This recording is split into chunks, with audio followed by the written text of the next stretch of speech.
Hello दोस्तों, मैं हूं नीरज और आप देख रहे हैं स्टडी कॉमर्स। और आज हम इस वीडियो में अकाउंटिंग और ऑडिटिंग से रिलेटेड कुछ इंपॉर्टेंट पीवाईक्यूज डिस्कस करने वाले हैं जो कि आपके जून 2025 एग्जाम में पूछे गए। तो अब आइए क्वेश्चन डिस्कस करते हैं। फर्स्ट क्वेश्चन कह रहा है the working of current purchasing power accounting requires classification of balance sheet items into monetary items and non monetary items. Which of the following is a non monetary item as per current purchasing power accounting. देखिए, ये जो question पूछा गया है वो आपसे पूछा गया है इन्फ्लेशन अकाउंटिंग से। यहाँ पे मैं आप सबके लिए लिख दे रहा हूँ ताकि इस लेक्चर के बाद आप इस टॉपिक को डिटेल में पढ़ सकें। तो क्वेश्चन में आपसे पूछा गया है कि जब आप इन्फ्लेशन अकाउंटिंग पढ़ते हो तो इन्फ्लेशन अकाउंटिंग में जब आप करंट परचेजिंग पावर अकाउंटिंग या जिसको हम CPP मेथड कहते हैं इसका इस्तेमाल करते हो, तो CPP मेथड में बैलेंस शीट के आइटम को हम क्लासिफाई करते हैं मॉनेटरी और नॉन मॉनेटरी आइटम्स में। तो आपको कुछ ऑप्शन दिया गया है जैसे कैश, डिबेंचर, यहाँ पे आर की जगह पे एन होगा, ध्यान रखना टाइपिंग एरर है, डिबेंचर्स, डेटर्स, इन्वेंट्रीज, कुछ आइटम दिया गया है और आपसे कह रहा है कि आपको नॉन मॉनेटरी आइटम जो है वो आइडेंटिफाई करना है। तो बेसिक से स्टार्ट करते हैं। सबसे पहले जानते हैं कि इन्फ्लेशन अकाउंटिंग क्या होता है। देखिए, इन्फ्लेशन अकाउंटिंग एक ऐसा प्रैक्टिस है जहां पे हम फाइनेंशियल स्टेटमेंट को एडजस्ट करते हैं to reflect changes in the general price level. जो पैसों की कीमत में परिवर्तन होता है उसको दिखाने के लिए हम जिस अकाउंटिंग प्रैक्टिस का इस्तेमाल करते हैं उसे हम इन्फ्लेशन अकाउंटिंग कहते हैं। फॉर एग्जाम्पल, आपने आज से 5 साल पहले मशीनरी परचेस की 50,000 की, आज उसकी जो वैल्यू है वो 70,000 रुपये है। तो ये जो 20,000 का जो जनरल प्राइस लेवल जो चेंजेस है इसी को हम आज अगर रिफ्लेक्ट कर रहे हैं या एडजस्ट कर रहे हैं अपने अकाउंटिंग में तो उसे हम इन्फ्लेशन अकाउंटिंग कहते हैं। एक चीज़ ध्यान रखना कि इन्फ्लेशन अकाउंटिंग में हम इन्फ्लेशन या डिफ्लेशन, प्राइस में चाहे पॉजिटिव इंक्रीज हो चाहे नेगेटिव इंक्रीज हो, दोनों को इंक्लूड करते हैं। क्योंकि ये जो टॉपिक है इन्फ्लेशन अकाउंटिंग, इसको सिंपल रखने के लिए इन्फ्लेशन अकाउंटिंग टर्म दे दिया गया है, लेकिन इसमें हम पॉजिटिव चेंजेस और नेगेटिव चेंजेस दोनों को हम इंक्लूड करते हैं। इन्फ्लेशन और डिफ्लेशन दोनों टर्म का बेसिकली इस्तेमाल करते हैं, इसीलिए हम इन्फ्लेशन अकाउंटिंग को एक और नाम से जानते हैं जिसको हम बोलते हैं accounting for price level changes. ठीक है, ये जो चेंजेस हैं वो पॉजिटिव या नेगेटिव, इन्फ्लेशन या डिफ्लेशन दोनों टर्म्स में हो सकता है। अब ये इन्फ्लेशन अकाउंटिंग करने के कुछ मेथड्स हैं वो देख लेते हैं। टोटल बहुत सारे मेथड है बट जो इम्पोर्टेंट है आपके एग्जाम के लिए वो मैं बता दे रहा हूँ। पहला है CPP मेथड, दूसरा है CCA मेथड, तीसरा है CVA मेथड और चौथा है RCA मेथड। मैं एक बार बता देता हूँ सबका नाम, आप नोट कर लेना। पहला है करंट परचेजिंग पावर मेथड, जो अभी आपसे क्वेश्चन पूछा गया, यही यहाँ से क्वेश्चन पूछा गया आपसे। दूसरा है करंट कॉस्ट अकाउंटिंग मेथड, तीसरा होता है करंट वैल्यू अकाउंटिंग मेथड और चौथा है रिप्लेसमेंट कॉस्ट अकाउंटिंग टेक्निक या मेथड, जो भी आप कहना चाहें। तो आप देख रहे हो CPP मेथड से क्वेश्चन पूछा गया है current purchasing power accounting method. तो इसमें क्या होता है कि जो बार बार यहाँ पे आप देख रहे होंगे कि जो टर्म यूज किया जा रहा है करंट परचेजिंग पावर, तो करंट का क्या मतलब है? करंट का मतलब यही है कि पास्ट की वैल्यू को करंट वैल्यू पे लाना। यानी CPP मेथड जो है वो एक जनरल प्राइस इंडेक्स GPI को यूज करता है to restate assets, liability, revenue and expenditure at current value. GPA का क्या मतलब होता है? General price index. हम एक इंडेक्स का इस्तेमाल करते हैं ताकि जो भी हमारे एसेट हैं, लायबिलिटी हैं, रेवेन्यू है या एक्सपेंडिचर हैं, उसको हम करंट वैल्यू पे ला सकें। अभी मैं आपको इन्वेंट्री का एग्जांपल करके बताऊंगा, तो आपको पता चल गया यहाँ पे कौन कौन सा मेथड है। एक चीज ध्यान रखना कि जो जनरल प्राइस इंडेक्स है वो कैसे बनता है। ये बनता है consumer price index plus whole price index को मिला के। कभी भी एग्जाम में आपसे ये भी क्वेश्चन पूछा जा सकता है, तो मैं उतना डिटेल में नहीं जा रहा हूँ, सिंपली आपको बता दे रहा हूँ। तो अब मैं आपको बताता हूँ कि जो CPP मेथड है उसमें बैलेंस शीट के आइटम को मॉनेटरी और नॉन मॉनेटरी आइटम्स में कैसे क्लासिफाई किया गया। तो सबसे पहले मॉनेटरी आइटम के बारे में समझ लेते हैं। मॉनेटरी आइटम्स वो आइटम्स हैं जिनकी वैल्यू फिक्स होती है, their amount does not change with inflation. जैसे कैश, अगर आपके पास 1,00,000 रुपए है तो ये 1,00,000 रुपए की जो अमाउंट है वो चेंज नहीं होगा इन्फ्लेशन से, यानी 1,00,000 है तो वो आपका 1,00,000 रुपए ही होगा। हो सकता है कि जो इसकी परचेजिंग कैपेसिटी है वो कम या ज्यादा हो जाए, लेकिन जो अमाउंट है ये चेंज नहीं होने वाला है। इसी तरीके से डिबेंचर्स हैं या लोन है, अगर आपने 50,000 का लोन ले रखा है तो वो 50,000 का ही होगा, वो बढ़ नहीं जाएगा। इसी तरीके से डेटर्स हैं जिनको हम रिसीवेबल्स बोलते हैं, अगर आपको किसी से 10,000 रुपए लेने हैं तो वो 10,000 ही रहेगा, वो मनी टर्म में कोई चेंज नहीं होने वाला, वो फिक्स होने वाला है। इसी तरीके से क्रेडिटर भी हो सकता है, आप चाहें तो लिख भी सकते हैं, अगर किसी को आपको 20,000 देना है तो वो वही रह जाएगा। अब जो इन्वेंट्री है ये आपका नॉन मॉनेटरी आइटम के अंतर्गत आता है, तो स्टार्टिंग के जो 3 है ये आपके मॉनेटरी आइटम्स के अंतर्गत आता है, और जो इन्वेंट्री है ये आपका नॉन मॉनेटरी आइटम के अंतर्गत आता है। नॉन मॉनेटरी आइटम का क्या मतलब है, जो कि फिक्स्ड नहीं है इन मनी टर्म्स, जिनकी वैल्यू फिक्स नहीं होती है, वो इन्फ्लेशन की वजह से चेंज होता रहता है। जैसे इन्वेंट्री, सपोज कर लो कि जीएसटी की जो टैक्स रेट थी वो पहले 0% थी और अब इसको बढ़ा के 18% कर दिया गया है, तो इन्वेंट्री का जो वैल्यू होगा वो चेंज हो जाएगा। इसी तरीके से जो फिक्स एसेट्स हैं आपके, चाहे बिल्डिंग हो, चाहे लैंड हो, या फिर इक्विटी इन्वेस्टमेंट आप देख लो, ये भी एग्जाम्पल हैं नॉन मॉनेटरी आइटम्स के। तो नॉन मॉनेटरी आइटम में हम करते क्या हैं कि इनका जो करंट परचेसिंग पावर मेथड होता है, सीपीपी मेथड होता है, उससे हम उनकी करंट वैल्यू पता करने की कोशिश करते हैं। नॉन मॉनेटरी आइटम है वो चेंज होता रहता है, तो जो चेंज होता है उसके करंट वैल्यू पता करते हैं। जैसे मैं यहाँ पे आपको कह रहा हूँ कि इन्वेंट्री जो है वो नॉन मॉनेटरी आइटम है, ठीक है, यानी जिनकी वैल्यू फिक्स नहीं है। फिक्स नहीं है मतलब चेंज होगी, तो कितना चेंज होगा वो मैं आपको बता रहा हूँ। जैसे मान लो कि आपने 1,00,000 रुपए का इन्वेंट्री परचेज किया, ठीक है, और जब आपने परचेज किया तो उस समय जो जीपीआई था, जनरल प्राइस इंडेक्स था, वो था 200, इसकी वैल्यू 200 थी। अभी करेंटली बढ़ के 250 हो गया, तो हम क्या करेंगे, करंट वैल्यू रिफ्लेक्ट करने के लिए एडजस्टमेंट करेंगे। हमारे पास कितने की इन्वेंट्री थी, 1,00,000 की, अभी इसकी जो जीपीआई है वो 250 हो गई है, इससे पहले कितनी थी, 200, तो कट कर लेते हैं, 5,000, 25 पंजे 125, तो अभी ये जो इन्वेंट्री की वैल्यू है वो कितनी होगी, 1,25,000। तो आप देख रहे हो कि 1,00,000 से 1,25,000 हो गया। तो यही चीज होता है, ध्यान रखना, जो नॉन मॉनेटरी आइटम्स हैं वो रीवैल्यूड होते हैं for inflation, so their book value matches current prices. तो आपको सिंपली नॉन मॉनेटरी आइटम पूछा है, तो इन्वेंट्री जो है वो आपके नॉन मॉनेटरी आइटम का एग्जाम्पल है। तो फर्स्ट का करेक्ट आंसर हो जाएगा 4th। अब आइए नेक्स्ट क्वेश्चन देखते हैं। आपके सामने 2 लिस्ट दे रखा है, लिस्ट 1, लिस्ट 2। लिस्ट 1 में आपको अलग अलग इंडेक्स दे रखा है और लिस्ट 2 में उसका डिस्क्रिप्शन दे रखा है। आपको लिस्ट 1 को लिस्ट 2 से मैच कराना है, तो मैच कराते हैं। सबसे पहले है इंडेक्स 2, ये बात करता है इन्वेंट्री की। साथ के साथ ध्यान रखना, इंडेक्स और एएस 2 दोनों सेम है, वो इन्वेंट्री के बारे में बात करता है। तो ए का हो जाएगा 3rd, जिस भी ऑप्शन में ए का 3rd नहीं है उसको आप एलिमिनेट कर लीजिए। नेक्स्ट है इंडेक्स 16, जो बात करता है प्रॉपर्टी, प्लांट और इक्विपमेंट के, पीपीई, तो बी का फर्स्ट हो जाएगा। नेक्स्ट है इंडेक्स 103, ये बिजनेस कॉम्बिनेशन के बारे में बात करता है, तो 3rd का 4th हो जाएगा, जिस भी ऑप्शन नहीं है उसको एलिमिनेट कर सकते हैं आप। नेक्स्ट है इंडेक्स 113, जो की बात करता है फेयर वैल्यू मेजरमेंट की, तो 2nd का करेक्ट आंसर हो जाएगा 3rd। जितने भी इंडेक्स दिए गए हैं, जो भी इंपॉर्टेंट इंडेक्स हैं, इनको आपको याद करना है। तो अब बढ़ते हैं आगे। अब आइए नेक्स्ट क्वेश्चन देखते हैं, which of the following statement is incorrect for management audit. आपके सामने 4 स्टेटमेंट दे रखा है और आपको बताना है कि कौन सा इनकरेक्ट स्टेटमेंट है रिगार्डिंग मैनेजमेंट ऑडिट। तो एक बार सारे ऑप्शंस को डायरेक्टली इवेलुएट कर लेते हैं। स्टेटमेंट 1 कह रहा है management audit is a statutory requirement, तो पहला ही स्टेटमेंट इनकरेक्ट है, क्योंकि मैनेजमेंट ऑडिटिंग जो होता है वो स्टैट्यूटरी नहीं होता है, वॉलंटरी होता है। मैं यहाँ पे लिख भी दे रहा हूँ, ठीक है। तो करेक्ट आंसर हो जाएगा 1।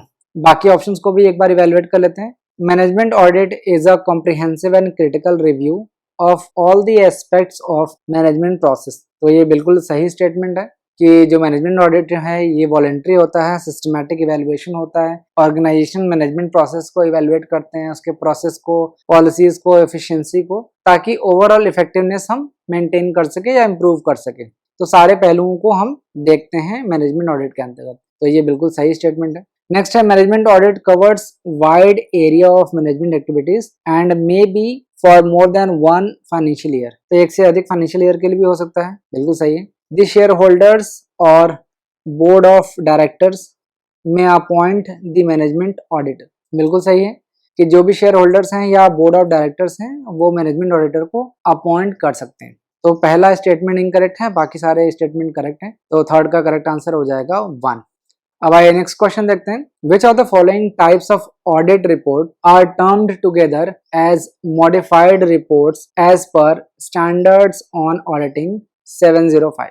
देखिए आपको अलग अलग तरीके के टाइप्स ऑफ ऑडिट रिपोर्ट दिया गया है, जैसे qualified report, disclaimer of opinion report, adverse report और audit report with emphasis of matter, जिसको हम EOM कहते हैं, पैराग्राफ। तो आपको बताना है कि कौन से अलग अलग टाइप ऑफ ऑडिट रिपोर्ट को हम एक साथ में मॉडिफाइड रिपोर्ट कहते हैं as per SA 705 standard on auditing. जैसे हमने अकाउंटिंग स्टैंडर्ड बना रखे हैं उसी तरीके से हमने ऑडिटिंग के लिए भी स्टैंडर्ड बना रखा है, जिसको हम बोलते हैं स्टैंडर्ड्स ऑन ऑडिटिंग।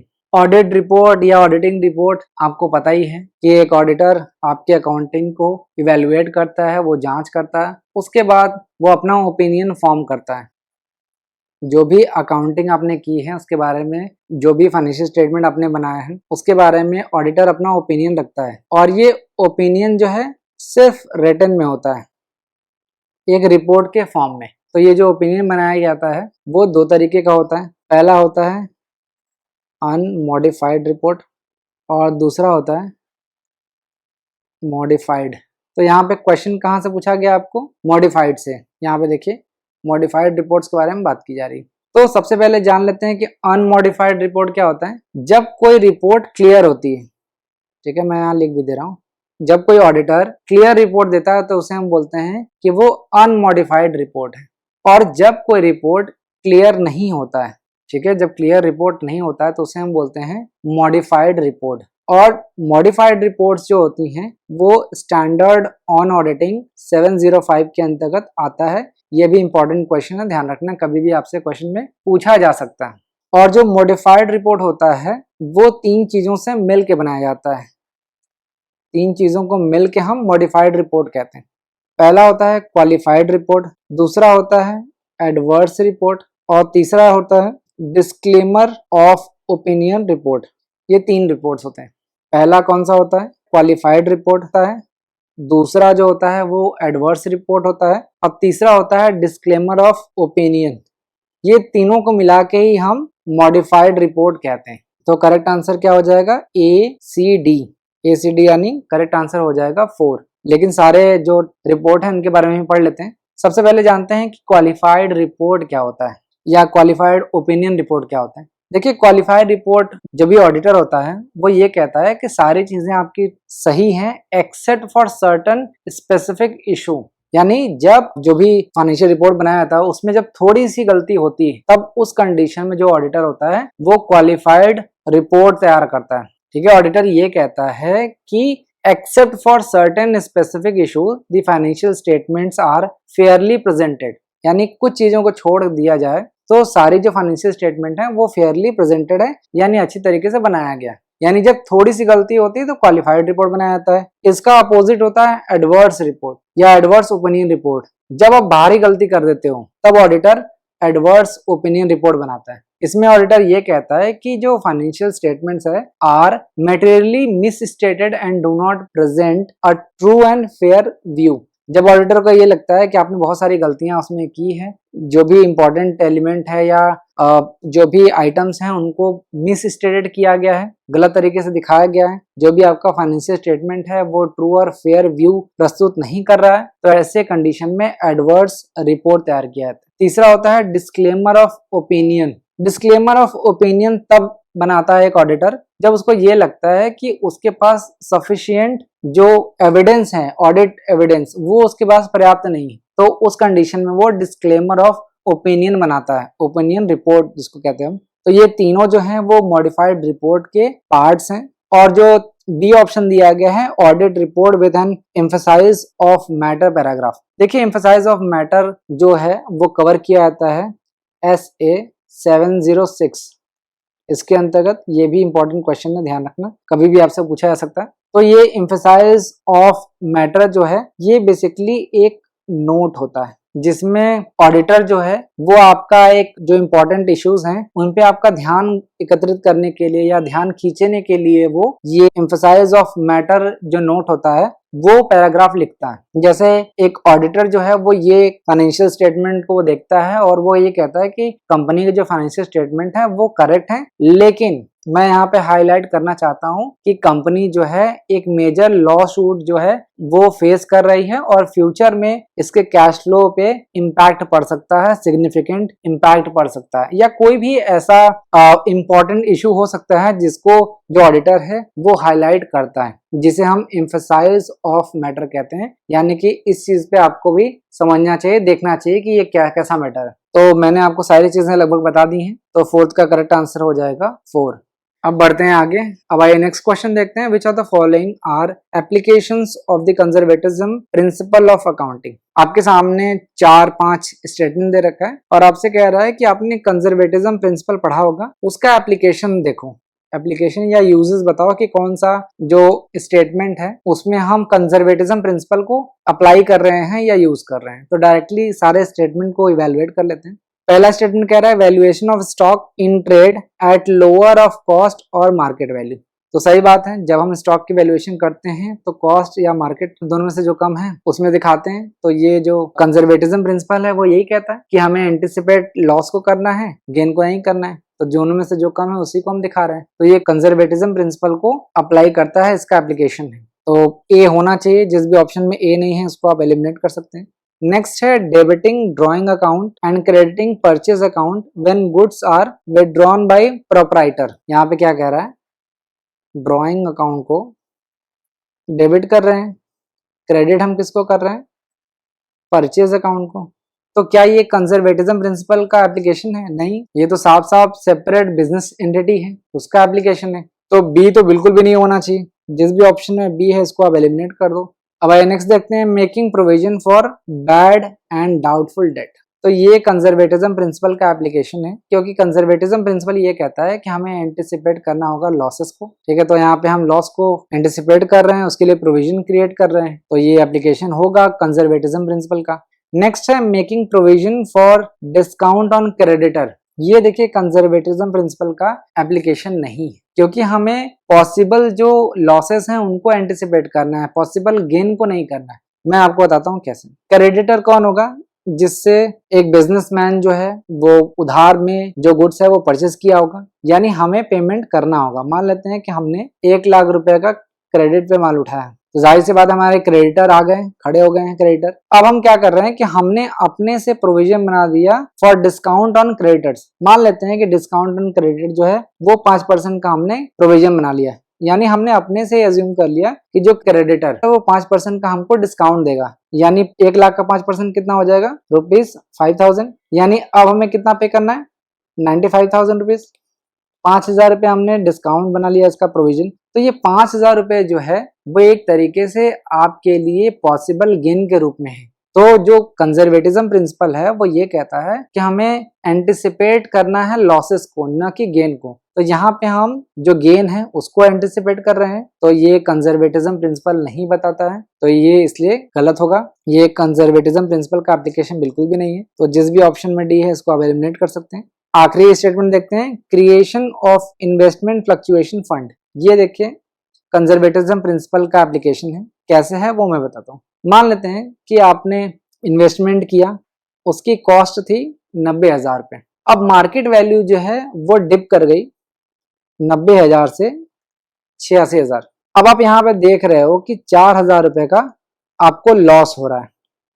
जाहिर सी बात है, आपने कोई भी इन्वेस्टमेंट 90,000 रुपये किया और आज उसकी वैल्यू 86,000 रुपये है, तो 4,000 रुपये का आपका पॉसिबल लॉस दिख रहा है। तो इस जो वैल्यू कम हो रही है इसको आप एंटिसिपेट करने के लिए, लॉसेस को बियर करने के लिए आपने इन्वेस्टमेंट फ्लक्चुएशन फंड बना दिया। जो कंजर्वेटिज्म प्रिंसिपल है वो यही कहता है कि आपको लॉसेस को एंटिसिपेट करना है, आप उसको कवर करना है, आपको लॉसेस को ध्यान में रखना है। तो आप इसीलिए तो क्रिएशन कर रहे हो इन्वेस्टमेंट फ्लक्चुएशन फंड। तो ये एप्लीकेशन है of the conservatism principle of accounting. उम्मीद है आपको सारे ऑप्शंस अच्छे तरीके से समझ में आए होंगे। तो फिफ्थ का करेक्ट आंसर हो जाएगा 4। अब बढ़ते हैं आगे। Identify the correct order in which assets of the firm shall be applied in case of dissolution of partnership firm.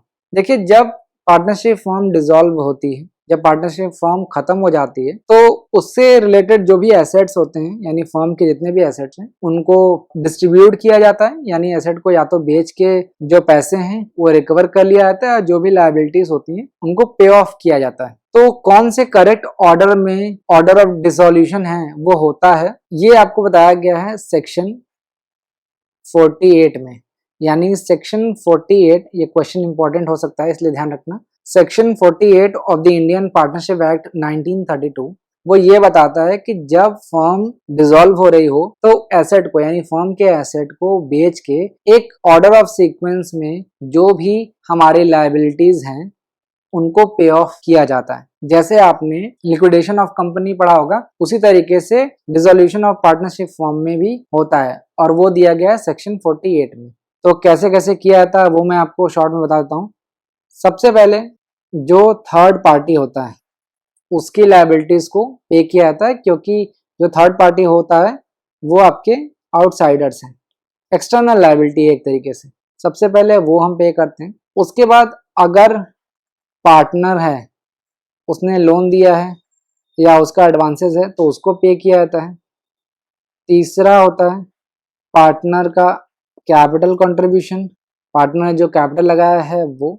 और आखिरी में अगर कोई सरप्लस प्रॉफिट के रूप में है इसको आप डिस्ट्रीब्यूट करते, तो ये करेक्ट सीक्वेंस है, ये ध्यान रखना। तो सबसे पहले सी होगा paying the debts of the firm to third party. सबसे पहले हम थर्ड पार्टी को पे करेंगे क्योंकि ये आउटसाइड लायबिलिटी है हमारी, सबसे पहले इसको पे करेंगे। तो सी सबसे पहले होना चाहिए, तो जिस भी ऑप्शन में सी नहीं है उसको आप एलिमिनेट कर सकते हैं। फिर होगा A paying to each partner rateably what is due to him from the firm for advances as distinguished from capital. जो भी पार्टनर ने एडवांसेस या लोन दिया है ये कैपिटल नहीं होना चाहिए। सेकेंड स्टेटमेंट हम देख रहे हैं पार्टनर्स लोन और एडवांसेस, इसका हमें पेमेंट करना है, कैपिटल नहीं होना चाहिए, कैपिटल थर्ड स्टेप में आएगा। फिर होगा D paying to each partner rateably what is due to him on account of capital.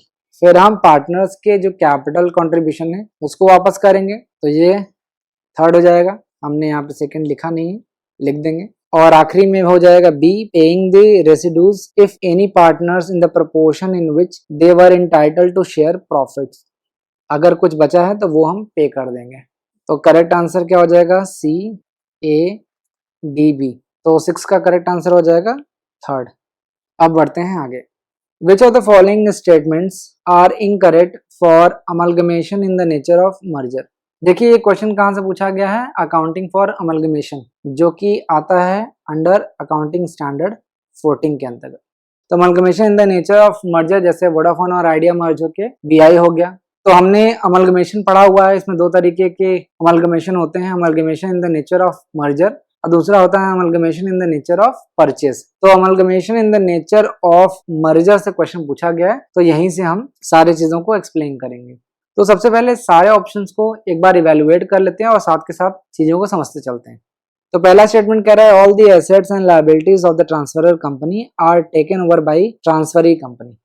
देखिए 2 कंपनी होती है, पहला होता है वेंडर कंपनी, सीओ डॉट का क्या मतलब है? कंपनी। वेंडर कंपनी या इसको हम बोलते हैं ट्रांसफरर कंपनी। जो कंपनी बिक रही है उसे हम बोलते हैं वेंडर कंपनी या ट्रांसफरर कंपनी। दूसरी तरफ होता है वेंडी कंपनी या इसी को हम बोलते हैं ट्रांसफरी कंपनी। जो कंपनी खरीद रहा है उसे वेंडी कंपनी या ट्रांसफरी कंपनी कहते हैं। तो यहाँ पे कह रहा है कि ट्रांसफरर कंपनी है, उसके सारे एसेट्स और लायबिलिटीज को कौन टेक ओवर कर लेता है? Transferee company. सही बात है, ये इसके सारे एसेट्स और लायबिलिटीज को कौन खरीद रहा है?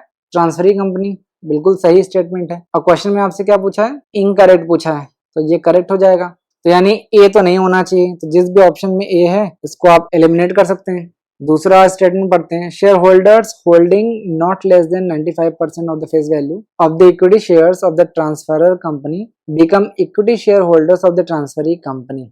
ये देखिए इनकरेक्ट है, क्योंकि जब भी हम amalgamation in the nature of merger पढ़ते हैं तो उसमें एक कंडीशन दिया होता है कि जो भी ट्रांसफरर कंपनी है इसके एटलीस्ट 90% तक, नॉट लेस देन 90%, जो भी ओल्ड फैमिली मेंबर्स हैं उनको न्यू हाउस को ज्वाइन करना होता है। यानी जो ट्रांसफरी कंपनी है उसको ज्वाइन करना होगा और एटलीस्ट 90% होना चाहिए, नॉट लेस देन 90%। यहाँ पे क्या लिखा है 95%, तो ये कंडीशन गलत है, मिनिमम होना चाहिए 90%। तो सेकंड गलत है, तो बी तो होना चाहिए क्योंकि यहाँ पे इनकरेक्ट पूछा है। तो नेक्स्ट जो स्टेटमेंट है उसको इवैल्यूएट करते हैं। Payment of purchase consideration may be made in cash पर से।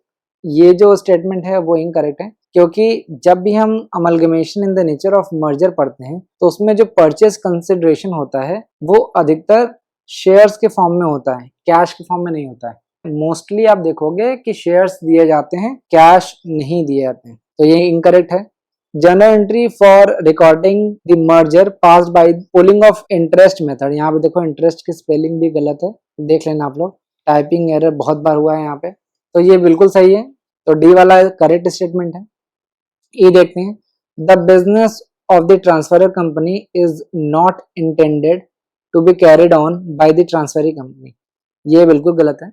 देखिए जो भी ट्रांसफरर कंपनी काम कर रहा है, जो भी बिजनेस कर रहा है, ट्रांसफरी कंपनी उसी बिजनेस को कैरी ऑन करेगी। जो मूल कार्य है, जो मेन बिजनेस है आपका, वो कंटिन्यू रहेगा। ऐसा नहीं है कि अमलगमेशन के बाद वो बंद हो जाएगा। तो आपके जो इनकरेक्ट जो ऑप्शंस हैं वो हो जाएंगे बी सी ई। तो 7th का करेक्ट आंसर हो जाएगा 4th। अब बढ़ते हैं आगे। Which of the following Ind AS specifically deals with consolidated financial statement.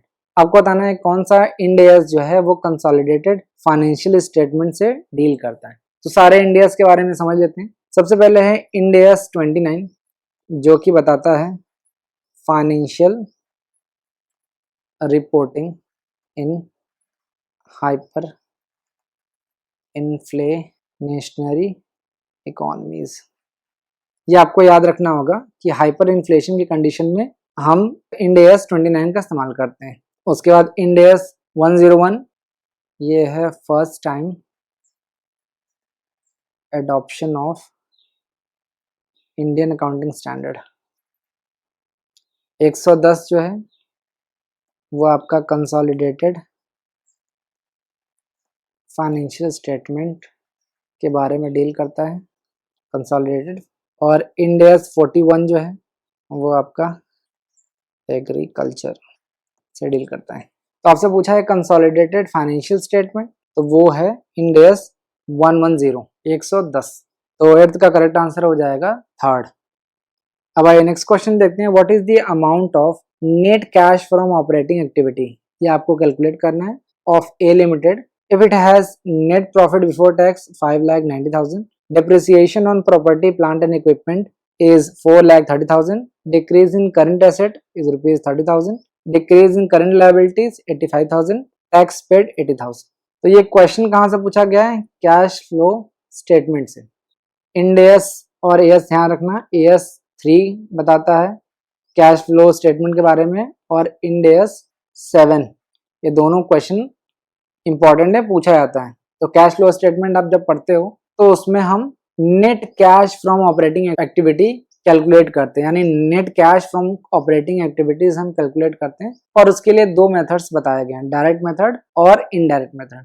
तो इनडायरेक्ट मेथड जो है वो ज्यादा पॉपुलर है, ज्यादा यूज किया जाता है। इसमें हम क्या करते हैं कि net cash from operating activities calculate करते हैं। जो भी हमारे प्रॉफिट एंड लॉस अकाउंट में जो प्रॉफिट दिया होता है, जो भी हमारा नेट प्रॉफिट है, उसमें जो भी इंपॉर्टेंट एडजस्टमेंट करना होता है उसको हम करके net cash from operating activities calculate करते हैं।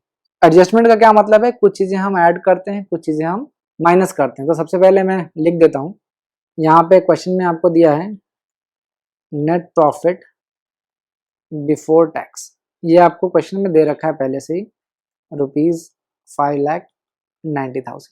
अब इसमें से हम कुछ चीजें ऐड करेंगे, कुछ चीजें माइनस करेंगे। तो सबसे पहले हम ऐड क्या करेंगे, डेप्रिसिएशन। डेप्रिसिएशन कितना दिया गया है, 4,30,000। कितना हो जाएगा, 10,20,000।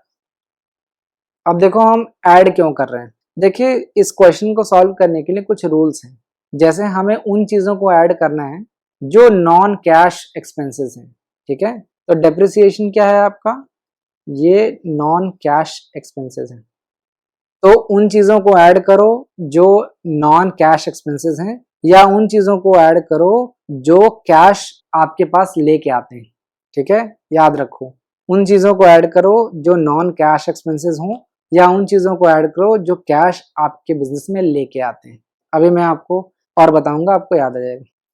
दूसरा हम यहाँ पे ऐड करेंगे डिक्रीज इन करंट एसेट। मान लेते हैं करंट एसेट आपके डेटर्स हैं, समझाने के लिए बता रहा हूँ, एग्जांपल मान लेता हूँ। यहाँ पे करंट एसेट डिक्रीज हो रहे हैं हमारे 30,000 से। यहाँ पे देखिए डिक्रीजिंग करंट एसेट लिखा हुआ 30,000, तो कितना हो जाएगा 10,50,000। ठीक है, मैंने आपको क्या बोला कि अगर बिजनेस में कैश आ रहा है तो उसको ऐड कर दो। डिक्रीजिंग करंट एसेट का क्या मतलब है, मान लेते हैं हम डेटर्स हमारे जो है वो 50,000 के थे या 30,000 के थे, या जो भी अमाउंट मांग लो। डिक्रीज हो रहा है, इसका क्या मतलब हो रहा है कि हमें पेमेंट मिल रहा है, 30,000 से कम हो रहा है, तो यानी हमारे पास पैसा आ रहा है, तो हम उसको ऐड कर देंगे। ठीक है, ध्यान रखो कि जो नॉन कैश एक्सपेंसेस हैं उनको ऐड करो और उन चीजों को ऐड करो जिससे हमारे बिजनेस में कैश आ रहा है। ठीक, अब हम माइनस क्या करेंगे, decrease in current liability. Current liability हमारा कितना डिक्रीज हो रहा है, 85,000 से, तो कितना हो जाएगा 9,65,000। अब डिक्रीज इन करंट लायबिलिटीज को हम माइनस क्यों कर रहे हैं, देखिए हमें माइनस उन चीजों को करना है जो हमारे कैश को यूज करने में यूज हो रहा है। ठीक है, जो उन सारी चीजों को हमें घटा देना है जहां पे हम कैश का यूज कर रहे हैं। जैसे करंट लायबिलिटीज हमारे मान लेते हैं, करंट लायबिलिटीज कुछ भी आप मान लो क्रेडिटर ही मान लो, वहां पे हमने डेटर्स माना था, यहाँ क्रेडिटर्स मान लो। मान लेते हैं क्रेडिटर्स हमारे जो है वो 50,000 रुपए के थे, तो जब आप उसको पे करोगे, मान लो 10,000 आपने पे किया, तो क्रेडिटर्स आपके कम हो जाएंगे। तो जब हम करंट लायबिलिटीज हमारे कम हो जाती है तो उसको हम घटा देते हैं। ठीक है, और आखिरी है टैक्स। टैक्स हमने पे किया है तो वो भी घटा देंगे। ठीक है, अगर हमारे पास जो भी एक्सपेंसेस हम कर रहे हैं, अगर कैश एक्सपेंसेस है तो उसको घटा देंगे, नॉन कैश है तो जोड़ देंगे। 80,000 रुपये दिखाया गया है यहाँ पे, देखिए घटा देंगे तो कितना हो जाएगा 8,85,000। ये आपका क्या आएगा, net cash from operating activity, 8,85,000। तो 9th का करेक्ट आंसर हो जाएगा सेकंड। अब आइए आज का लास्ट क्वेश्चन देखते हैं। In case of transmission of shares which of the following is correct. आपको बताना है कि ट्रांसमिशन ऑफ शेयर के केसेस में कौन सा जो स्टेटमेंट है वो बिल्कुल करेक्ट है। तो देखिए दो चीजें होती हैं, ट्रांसफर ऑफ शेयर और transmission of share. Transfer of share का क्या मतलब है, सिंपली जब शेयर होल्डर्स अपनी इच्छा से, वॉलेंटरली, विलिंगनेसली, जिस तरीके से आप कहना चाहें, अपनी इच्छा से अपने शेयर होल्डिंग को छोड़ देते हैं, किसी को गिफ्ट कर देते हैं या सेल कर देते हैं, तो उसे हम बोलते हैं ट्रांसफर ऑफ शेयर। इसमें क्या होता है कि जनरली दूसरा व्यक्ति जो आपके शेयर को परचेज कर रहा होता है वो बदले में आपको पैसा देता है। आप ट्रांसफर करने के लिए अपने शेयर को ट्रांसफर फॉर्म भरते हैं, स्टैंप ड्यूटी भरते हैं, और आपका जो शेयर्स है वो ट्रांसफर हो जाता है टू दी नेक्स्ट पर्सन, या जो भी दूसरा पर्सन है या जिसको भी आप ट्रांसफर करना चाहते हो उसको आप ट्रांसफर कर देते हो। ट्रांसमिशन ऑफ शेयर तब होता है जब एक जो होल्डर होता है सिक्योरिटी का, उसकी डेथ हो जाती है या इंसॉल्वेंट हो जाता है, तो उस कंडीशन में जो उसके लीगल हायर होते हैं उनको जो शेयर है या जो भी सिक्योरिटी है वो उनको दे दी जाती है। इसे हम ट्रांसमिशन ऑफ शेयर कहते हैं। इसमें कोई भी पेमेंट इन्वॉल्व नहीं होता है, कोई भी स्टैम्प ड्यूटी इन्वॉल्व नहीं होता है, बस एक लीगल प्रूफ देना होता है। जैसे अगर जो होल्डर ऑफ द सिक्योरिटी है उसकी डेथ हो जाती है तो जो लीगल हायर होगा उससे डेथ सर्टिफिकेट प्रोवाइड करना होगा अगर कोई मांगा जाता है तो ट्रांसमिशन ऑफ शेयर होता है जब शेयर होल्डर्स की डेथ हो जाती है या इंसॉल्वेंट हो जाता है तब। तो वापस से सारे स्टेटमेंट को एक बार इवेलुएट कर लेते हैं। पहला स्टेटमेंट है no instrument of transfer is required. तो ट्रांसमिशन ऑफ शेयर्स के अंतर्गत कोई भी इंस्ट्रूमेंट रिक्वायर्ड नहीं होता है, ट्रांसफर के लिए ट्रांसफर फॉर्म की जरूरत नहीं होती, तो ये बिल्कुल सही है। सिर्फ और सिर्फ लीगल प्रूफ की जरूरत होती है, जैसे डेथ सर्टिफिकेट है, अगर वो भी मांगा जा रहा है तो कोई भी अलग से ट्रांसफर करने के लिए कोई भी इंस्ट्रूमेंट की जरूरत नहीं होती है। तो जिस भी ऑप्शन में ए नहीं है इसको आप एलिमिनेट कर सकते हैं क्योंकि ए तो होना ही चाहिए। नेक्स्ट है transmission of securities is generally made without any consideration. तो ये भी बिल्कुल सही स्टेटमेंट है कि किसी भी तरीके से कंसिडरेशन या पैसा नहीं पे किया जाता है, सिर्फ जो लीगल हायर है यानी जो उत्तराधिकारी है उसे आसानी से सिक्योरिटी उसके नाम पे कर दी जाती है, कोई भी पैसा नहीं लगता है। नेक्स्ट है shares continue to be subject to the original liability, ये भी बिल्कुल सही है। जो नया होल्डर होता है वो पुराने जो शेयर्स होते हैं उनके पास उनकी ओरिजिनल लायबिलिटी उसको भी उसके साथ ही मिलती है, यानी कि जो ओरिजिनल लायबिलिटी होती है वो न्यू होल्डर्स के साथ भी रहती है। ऐसा नहीं है कि सारी पुरानी लायबिलिटीज खत्म कर दी जाती हैं। अगर पुरानी कोई लायबिलिटी है जो ओरिजिनल लायबिलिटी जिसको हम कहते हैं तो न्यू होल्डर्स के साथ भी वो रहेगी। नेक्स्ट है transmission take place on death और insolvency of a holder of security, ये भी बिल्कुल सही है कि ट्रांसमिशन कब होता है, जब सिक्योरिटी का जो होल्डर होता है उसके डेथ हो जाए या इंसॉल्वेंसी की कंडीशन में ही ऐसा होता है। नेक्स्ट है stamp duty is payable on transmission of security, ये बिल्कुल गलत स्टेटमेंट है। अभी मैंने आपको बताया कि ट्रांसमिशन ऑफ शेयर में किसी भी तरीके का पेमेंट स्टैम्प ड्यूटी इन्वॉल्व नहीं होता है, सिर्फ लीगल प्रूफ की जरूरत होती है। तो stamp duty transmission of securities में नहीं बल्कि ट्रांसफर ऑफ शेयर्स में होती है, ये ध्यान रखना। ट्रांसमिशन ऑफ सिक्योरिटीज में नहीं होती है, ट्रांसफर ऑफ शेयर में होती है। तो आपसे क्वेश्चन पूछा है कि कौन सा करेक्ट स्टेटमेंट है, तो ए बी सी डी ये चारों जो है वो करेक्ट है, फिफ्थ वाला इनकरेक्ट है। तो आपको transfer of share transmission of share को डिटेल में एक बार पढ़ लेना है। तो 10th का करेक्ट आंसर हो जाएगा 1। अगर आप इस लेक्चर का पीडीएफ डाउनलोड करना चाहते हैं तो आप हमारे टेलीग्राम चैनल को ज्वाइन कर सकते हैं। टेलीग्राम का लिंक आपको डिस्क्रिप्शन में मिल जाए। अगर आप हमें व्हाट्सएप पे कांटेक्ट करना चाहते हैं तो आप इस दिए गए नंबर पर हमें कांटेक्ट कर सकते हैं। नंबर है 7317240017, या आप इस दिए गए QR कोड को भी स्कैन करके हमें ज्वाइन कर सकते हैं और अपने जो भी डाउट्स हैं उनको क्लियर कर सकते हैं। तो ये था अकाउंटिंग और ऑडिटिंग से रिलेटेड कुछ इंपॉर्टेंट PYQs। उम्मीद है आपको सारी चीज़ें समझ में आएगी। तब तक के लिए थैंक यू।